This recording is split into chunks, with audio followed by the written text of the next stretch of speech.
Okay, hello. Hey, we are back here. We are on Founders Live, and today we are joined by Josh Maher. And Josh, how are you doing? I'm doing great. Excited to be here today. Great, thank you. Finally, we're able to sit down and have a conversation. Josh is a Seattle investor as well as an author, and we're going to talk about both of those things today. But Josh, really would appreciate if you could maybe just give a little bit of background on yourself. What is Seattle Angel?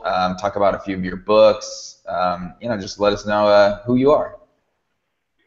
Yeah, absolutely. So, I'm Josh. I've been in the Seattle tech community since the dot-com days. Back in those days, I joined a startup and watched it, implode or watched it start the process of imploding. And, was always kind of fascinated, really from that point on what, after that startup, like what made these, companies really grow. And, I was a young guy. I was in my early 20s at the time. Uh, and watching this company implode and kind of watching all of these companies that were being created at that time implode, it was a fascinating thing from a how could you allocate capital perspective. So fast forward 10 years, eventually accumulated enough wealth of my own through kind of starting some things, investing in some things, and immediately put it to work, investing in early stage companies. I had started a thing called Seattle Lunch 2.0 back in 2001. And so that was kind of, 2005, not 2001. So that was really the first kind of start of lots of new events in the Seattle tech space post, since the 2001 timeframe. Now there's lots of great activity that's happening. But when I had started that, I was meeting all these really interesting entrepreneurs, really interesting companies that were happening, that were being built here in Seattle. So really focusing on how do I invest in these great companies. I can see that they're not misallocating their capital. It was really exciting to me, and still continues to be something that makes me excited to get up every day. Yeah, and I think that comes to my next question is, why did you choose to be an investor, maybe versus being a founder? A lot of people are starting companies here in Seattle. What drove you to more the investment side? I've always been closer to the investment side than the operational side. Since at a young age, I always had an interest in investing in other people who were excelling and being able to analyze what works and what doesn't work from afar was a much better skill than being able to analyze what works in the moment for me. And so I took the skills that I have and kind of looked at the board, and there are lots of people who are much better at being entrepreneurs than I am.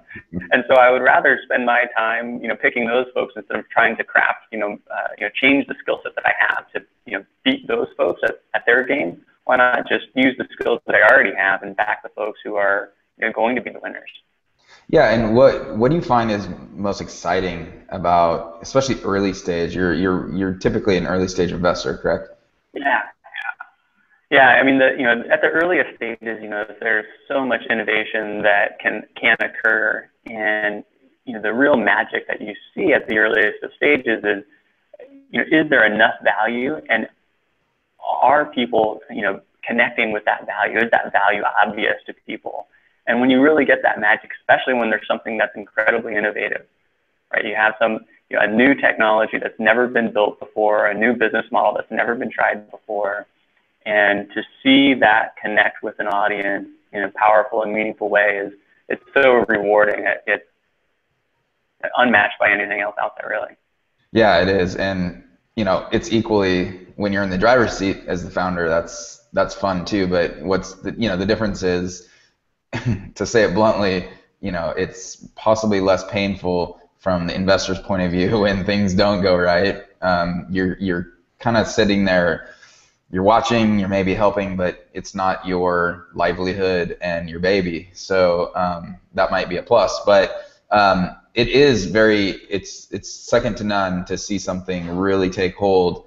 And could you maybe sum up or pick a few ideas or thoughts that you see what works and when it's working and as a company is taking hold and traction versus companies that don't? Yeah, it's tough because it ends up being a little bit different for different companies or the different types of companies and different types of business models. The Plus it's a little bit different with different stages, but the things you start to see, kind of with all companies is, a customer base that's growing in excitement for the product that's being offered. And so it's really easy, I think, for an entrepreneur to start connecting with companies or customers and sell their product to those customers, and those customers might be willing to buy it, and it might be solving a problem for them, but they still may not be, overwhelmingly excited by what they're getting in return for buying this product or buying this service. It tends to be the difference, in the companies who are able to scale, to take that small start and grow at a rapid pace, from the companies who take that small start and don't scale.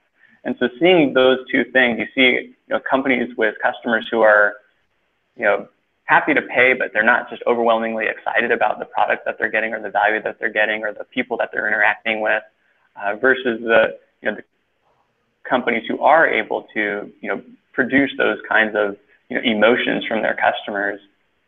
One, you get, kind of on the consumer side, you get more virality out of those kinds of things, but also just on the customer satisfaction side and the ability to upsell and the, ability to reduce churn, and the ability to explore new, value add components, all present in the case where the customer is really excited about the product or the company or the people.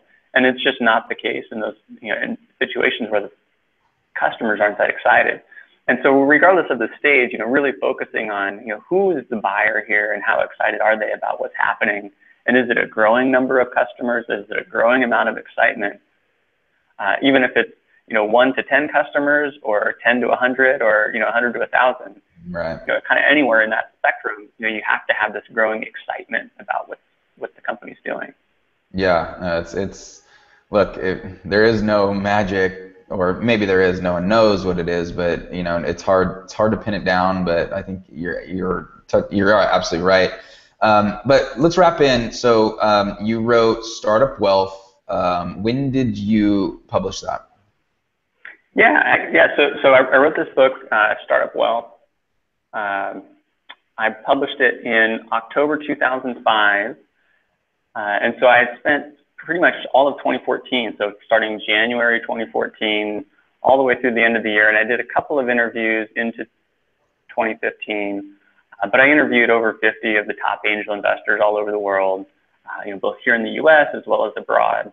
And what I was really looking for is, what makes an angel investor successful? I started Seattle Angel here in town, and our goal at Seattle Angel is to, make the capital raising process more transparent for investors as well as for entrepreneurs.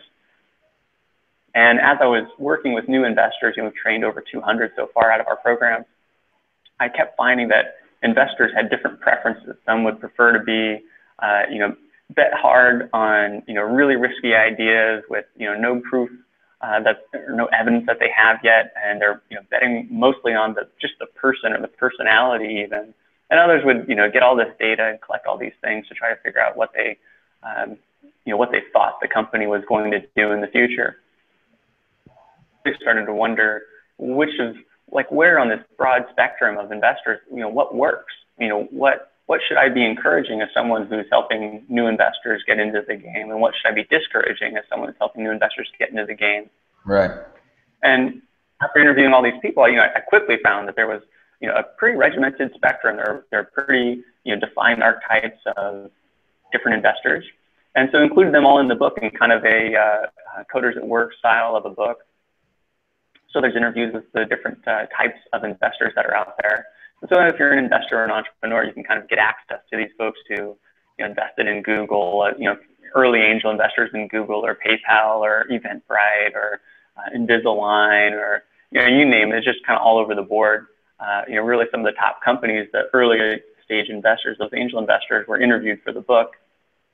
So, what their opinion is, how they go about finding companies, how they negotiate those deals, what they add value with, and kind of how they see those investments from a post-investment perspective as well as the pre-investment perspective. Yeah, and you did a great job. I really enjoyed reading it. I actually read it. I read it over Christmas last year, which was really cool.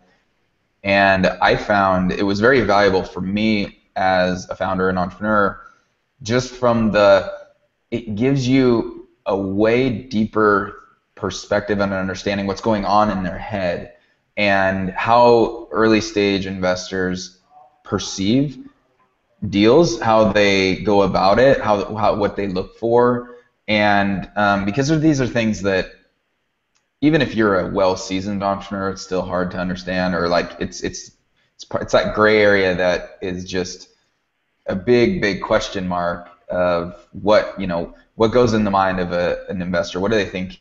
What are they looking for at that point in time? And I felt like the book. What's really interesting is the book presents these various perspectives and basically personalities. And some people they are aggressive, and some people are very risk averse. And it was really interesting. I really appreciated it, just from you are making it more transparent, for us as well as other investors, that basically you wrote it for like, hey, if you're looking to get in angel investing, here's from the top, how many, 40?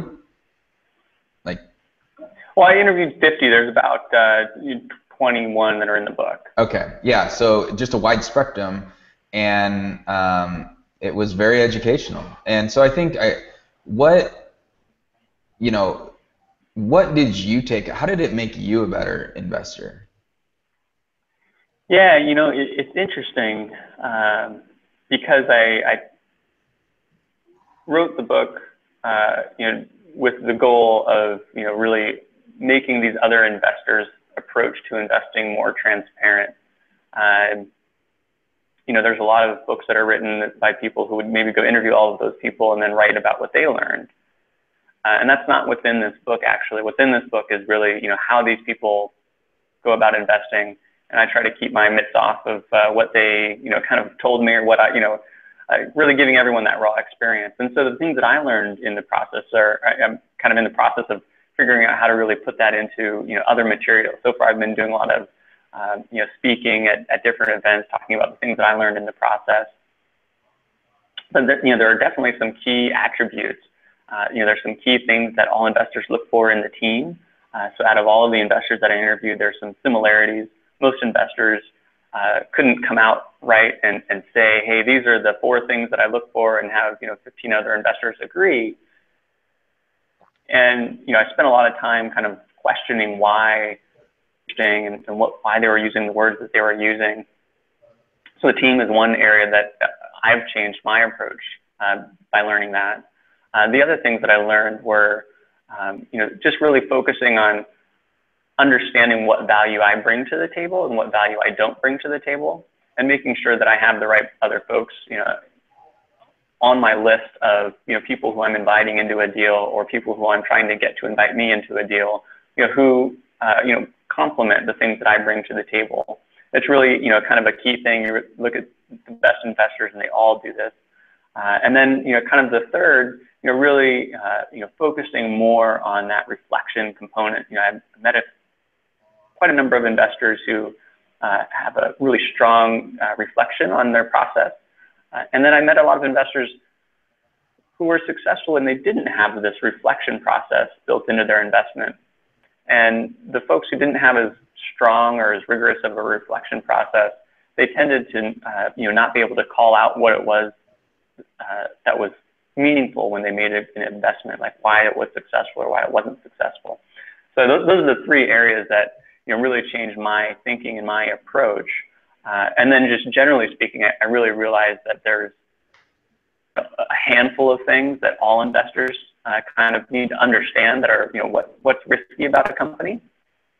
And out of that handful of things, there may be 10 different ways to understand what that risk is. What the team risk is, or the market risk is, or the product risk is. And just understanding that all the investors are looking to understand the same risks, but they're doing it in different ways. And that's an okay thing. So that was just kind of a general thing that I learned in the process. Yeah. let's review. If you do you have those on the top of your head? What would be those initial handful of risks? Oh, yeah, absolutely. So, from the risk perspective, they're kind of this, is it a business, does the business model work? Does the unit economics, work, and can it grow at scale? Is the market size big enough? And then, the team itself, is the team, uh, the right team to be doing, this particular, business, both from a technical perspective, are they the right experts in the space, or are they bringing the right experts into the space? And then also from the business model perspective, are they the right entrepreneurs for that business model in that market? Can they sell to that customer? Those kinds of things. And then just from the product itself, the innovation itself, is it truly adding value? Is it truly differentiated? Does it have something that no one else is really providing to those customers? And then from the distribution, what's the mechanism to get that product out there, out to market? Is it just online? Is it on iTunes, or is it a brick and mortar distribution network that needs to be out there? And are the entrepreneurs capable of dealing with that that distribution network? And then the other component is really the financing risk. What does the capital raise structure look like?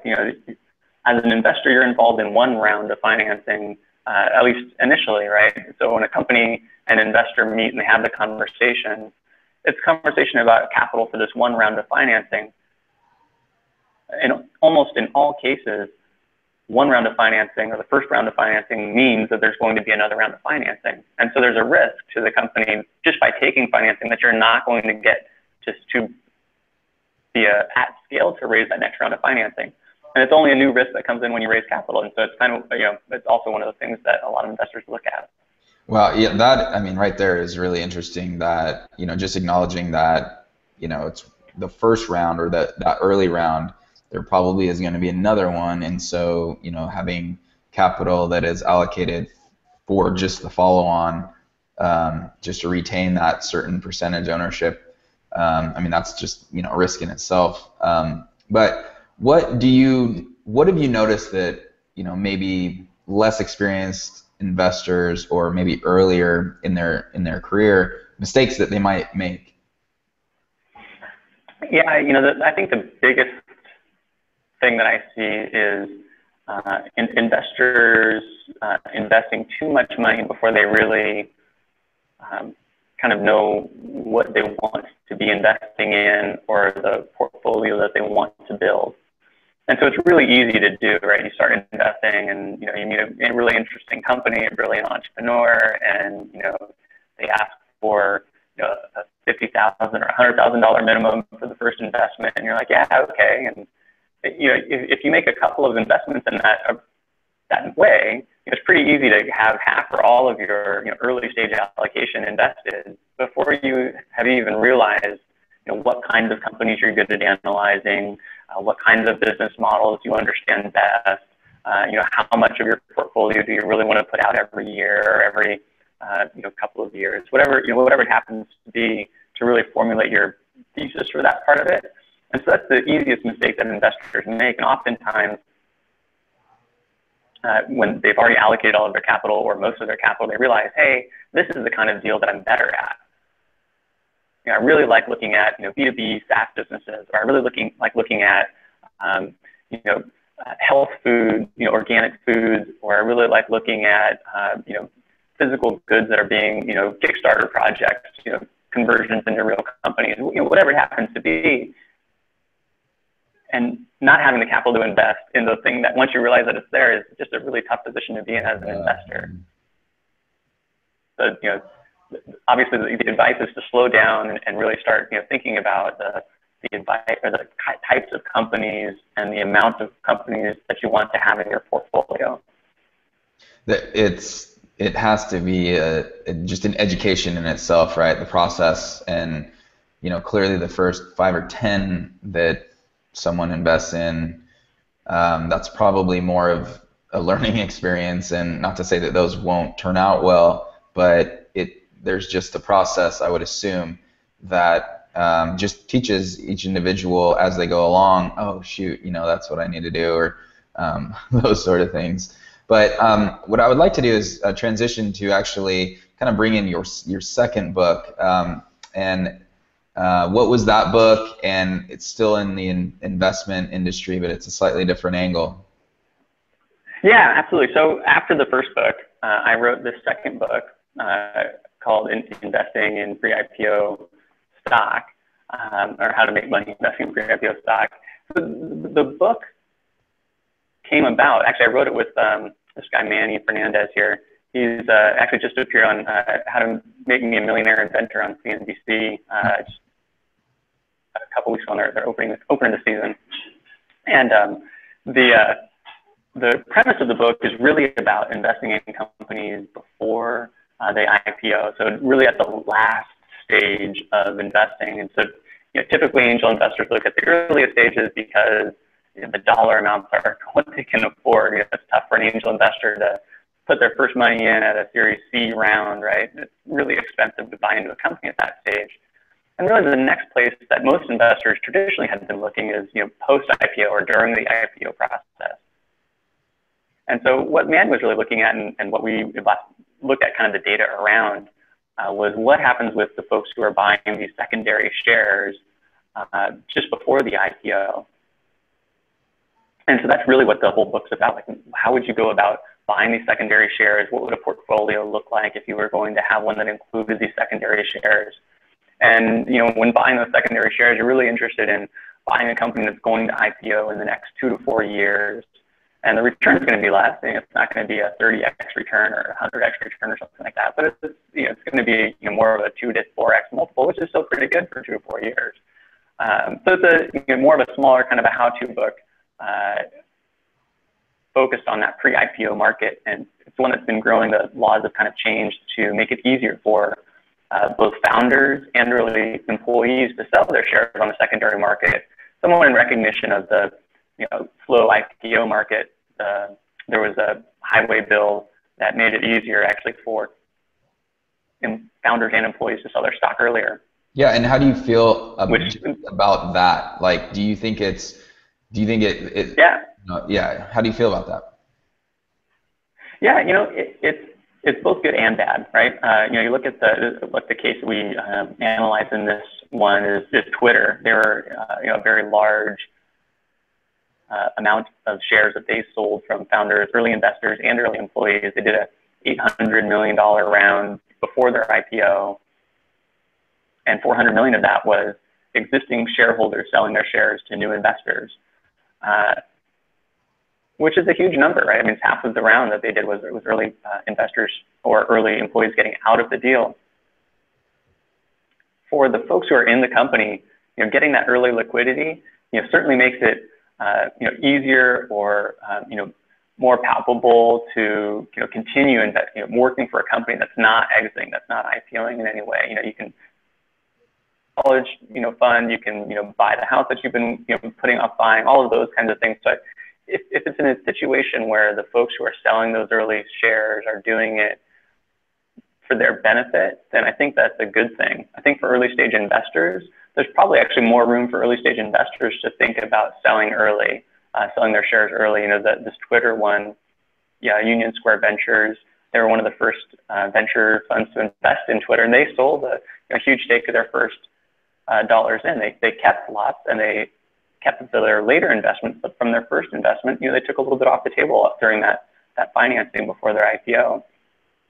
And so it's important for both, to be beneficial to the founders, but I think it's also something that early stage investors, those early funds or angels, can leverage too. Yeah, it makes a lot of sense to me, and I haven't been there yet, but if you're sitting on the thing with like paper wealth versus real, that could be really scary if it gets too out of whack. And secondly, let's think about a founder that maybe a team that has been working on, for instance, Twitter, right? Like that was maybe 6-8 years between the founding and the IPO, might have been longer. And you just think about that. There's so much capital and so much value locked up. And if there is a buyer for those shares and it doesn't affect the operations and the own on a general scale, like the board and the ownership and the operations of that company, I don't think it's a problem. And I do feel that if you are a founder and you have a significant stake in a company, you should be able to cash out at least a little bit. Maybe it's, you look at like a percentage of that individual's ownership. Maybe it's up to a certain percentage, so it doesn't get too out of whack and we start experiencing some negative issues. But yeah, I think it makes sense, and I don't think founders should be looked upon negatively if they do that. I think that the questionable activity is, you probably heard the story of, I think it was Secret, do you know that story? Yeah, I mean, there's a number of folks who have gone down a similar path. I think it was Secret or Whisper, one of those two that were those anonymous apps, and the founders for some reason, the investors allowed them to do this, but they raised a huge round. It was like a Series A or B, and they took off like millions of dollars, and they're buying Ferraris and Lamborghinis and shit like that. And I think that there's some questionable activity in that realm. But when you look at later in the life of a company, and you have a certain amount of equity tied up in early stage investors and founders, it's okay. I think it's okay. Yeah. Yeah, definitely buyer beware. You're right. Well, so what's interesting is, what was the rule that changed in the law to allow this, and how do you see that continue moving forward? Yeah, so in the highway bill, that there was a problem for founders to sell their shares. This was the biggest part of the rule. And so for a founder to sell their shares in a secondary transaction,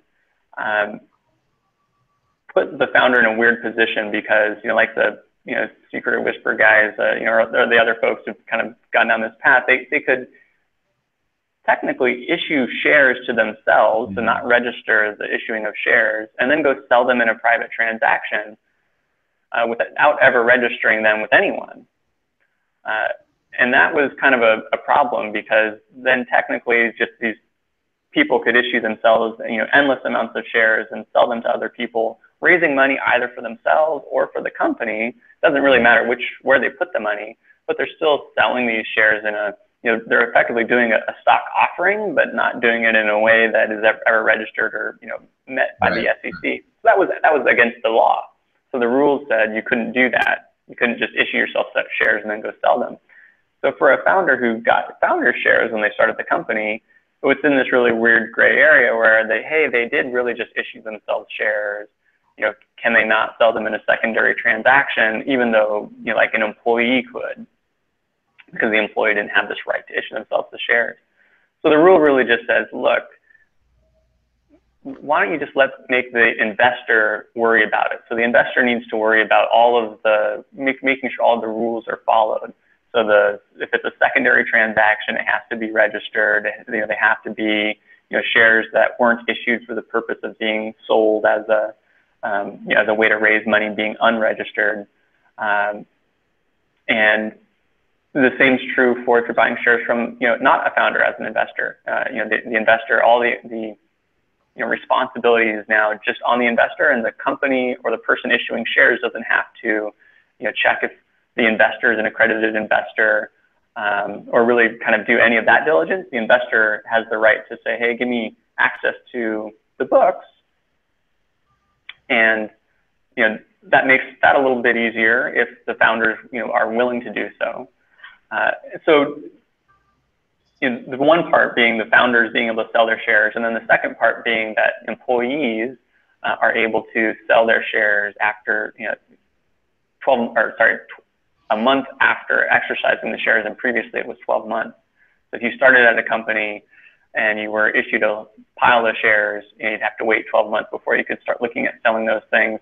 If it happened to be in something where the value went up a lot, or you had a sudden need, or that was a significant portion of your compensation, if you were paid under market, you may want to sell some of those shares. And so this just makes it a little easier for the employees as well to sell the shares after they've exercised them. Yeah, I think it makes a lot of sense. I think it's a good move. Clearly, just adjusting the law and making sure that the framework is there. I think this is a movement in the right direction. Um, how does crowdfunding come into this? And on maybe a broader stroke here, how do you see crowdfunding changing the landscape of early stage investing? Yeah, crowdfunding is interesting. It continues to be more interesting in the private space than it is in the public space, although the public space is emerging. There's a few things that are happening. One part of things that are happening are you look at kind of the AngelList platform and the folks who are trying to invest more similarly to AngelList, and the crowdfunding is removing some of the public and looking more at having curated deals with institutional investors or large pools of individual investors, family offices, those kinds of things. And so the aspect of crowdfunding is really starting to focus more on how do we make a diverse investment vehicle for someone who doesn't want to go to an angel group every month, or someone who doesn't want to be active in any way, kind of a thing. And so that's a good thing, because it's opening up this as an asset class to more investors, more funds, more family offices. The other half, really being the public. Most of these private entities, like AngelList, for example, they're moving away from the, having individuals, look at doing deals. And the folks who are looking at the public space are taking in that part of the problem, or that part of the equation. So the folks who are looking more at the public investor, so the Jobs Act compliant type of platforms, are looking more at how do we get the public to access this more? How do we get individuals to allocate $100 to a month to 1,000 different companies? Those sorts of dynamics. And so it's interesting just because the crowdfunding platforms are kind of splitting and saying, hey, we're going to focus some crowdfunding on institutional type of investments, and we're going to focus this other type of investing on the public retail type of investment.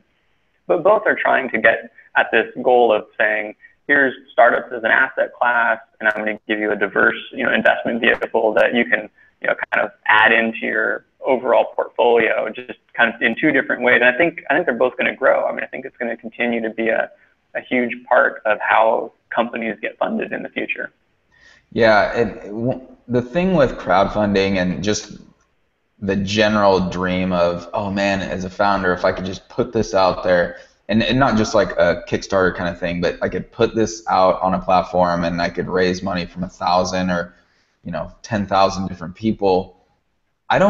That doesn't really excite me, because it seems to be quite complex and like creates a lot of issues that might not be enjoyable to deal with, unless there becomes like, so I don't want to deal with 10,000 emails, or like people just having the ability to reach out, oh, I'm an investor, I want such and such information.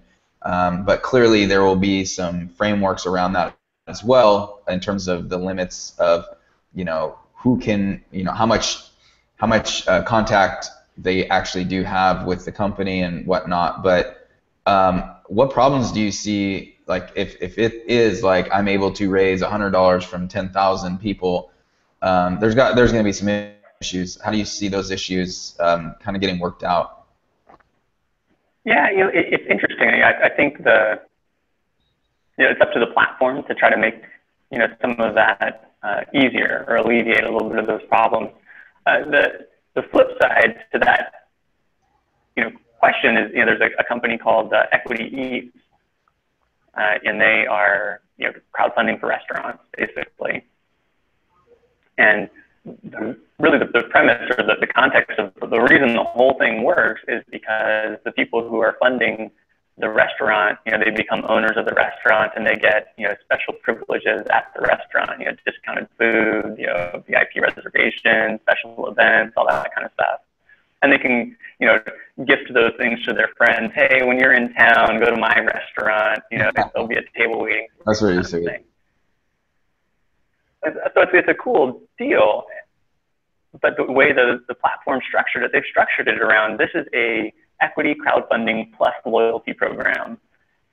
And so they really are encouraging all of these investors to be involved in the process, but then limiting it to, hey, you're only going to be involved in these ways. We're going to give you a mechanism for feedback. We're going to give you a mechanism for input or directions for improvement or something, but it's not going to be 100 or 1,000 of you emailing the founders. It's going to be through a kind of a process that makes it easier for everyone involved. And so I think that kind of thinking about the problem, how do we turn that into an advantage?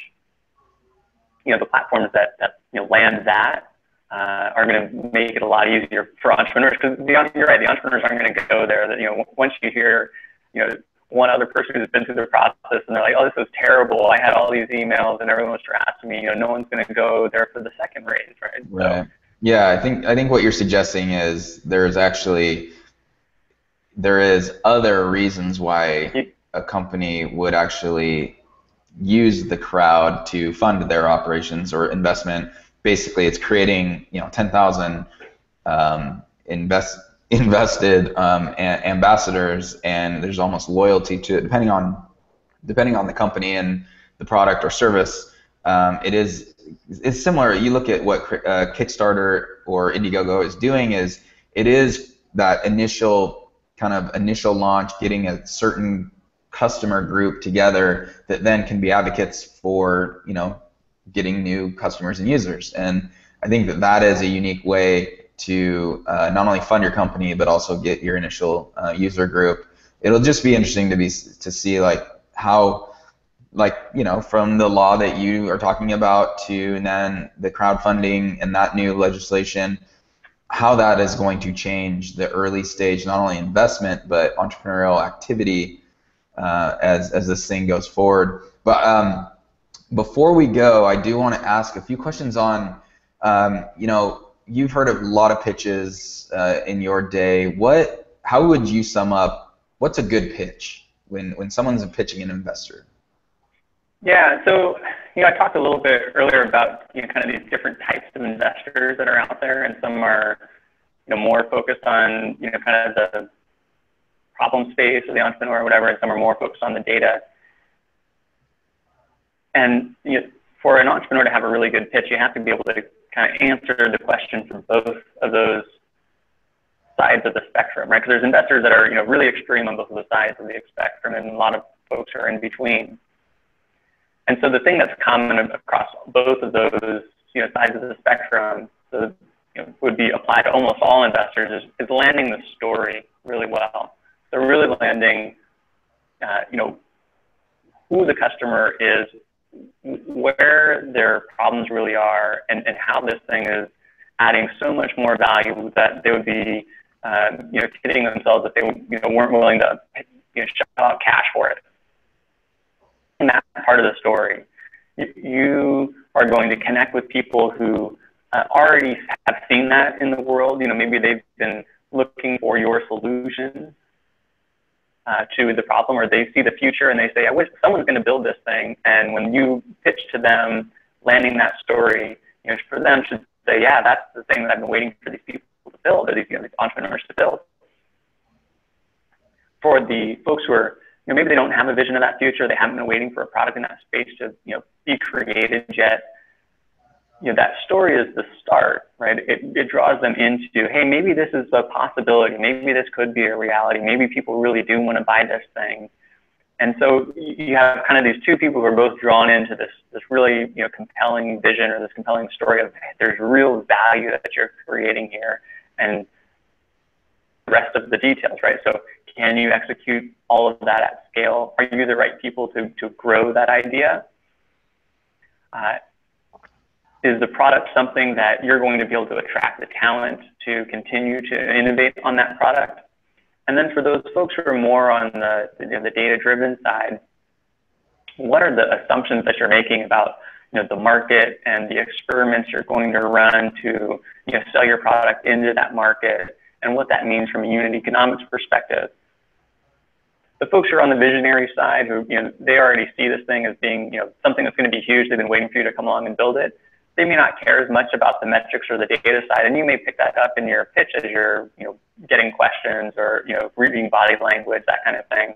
But the folks who are really focused on the data, they really have to get that last piece. They have to really understand what are those assumptions, because they're looking at this from the perspective of, prove to me that you've done your homework, prove to me that there really is a market here. I get the vision and the value, but I don't know the market well enough, or I haven't imagined the future that you imagined yet. So just give me some evidence that it's there, that it exists. So you have to cover that spectrum, really from that vision and then all the way down to that data and those assumptions about why this thing is, meaningful, or why now is the time for it to be put out there. Yeah, and so these very early stage angel investors, they sometimes might be investing before there's a product launch or traction. But what sort of metrics are important when founders are looking to raise money at the earliest stages? When we're talking about traction or a product that's on market, what should be some key milestones that founders need to reach? Yeah. So you kind of that pre-customer stage. If no one's paying you for the product quite yet, it doesn't mean that you're not able to go raise capital. It makes it a lot harder because it's a lot easier to build product these days. Things that investors are asking themselves are, what are the risks, and how are all these risks going to be mitigated? And so when you walk into give a pitch with a product that maybe hasn't been totally built, or customers haven't started paying you for it, it's really bringing the investor into the conversation about how you're going to go about doing those things, right?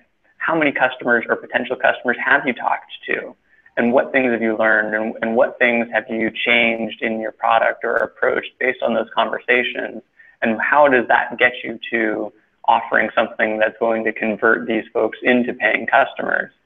And that process, that's a really hard process. Some entrepreneurs are able to hit it right away, in the first couple of months. But you know what? Many entrepreneurs, lots of entrepreneurs, it takes a lot longer than a couple of months to get there. And it's not because the product's too complex or the entrepreneur can't figure it out. It's getting the messaging right. It's asking the right questions. And sometimes you luck out and you ask the right question or you message it right early, and sometimes that takes time. And so those early investors, when they look at a business that's been there for 2 months and they've already figured out a way to move forward, that's fine. If they've been there for 8 months and they've been capital efficient and they've just now figured out a way to move forward, that's also fine. The part where investors start to worry is if it's been that 8 to 12 months or 8 to 18 months and they haven't been capital efficient and they're just now maybe getting some answers about how to move forward. That starts to raise the question of, well, were you spending your time doing the right thing? Were you building too much product before going out and doing that customer discovery work? The customer discovery work should be low cost, should be fairly light in terms of the amount of other people you have to get involved, right? You don't have to pay someone to code something necessarily to go talk to a potential customer. And so that's where investors start to look like, okay, how efficient are you being? How much evidence is there really? And what plan do you have to move it to that next stage? Yeah, all great things to focus on. It's not an easy road. Last question. What books, resources, podcasts do you tend to lean on, for your, daily, weekly, and monthly learning? So books wise, I read lots of books, kind of all over the board. I just noticed actually today the third version of Brad Feld's Venture Deals came out. I would recommend that book.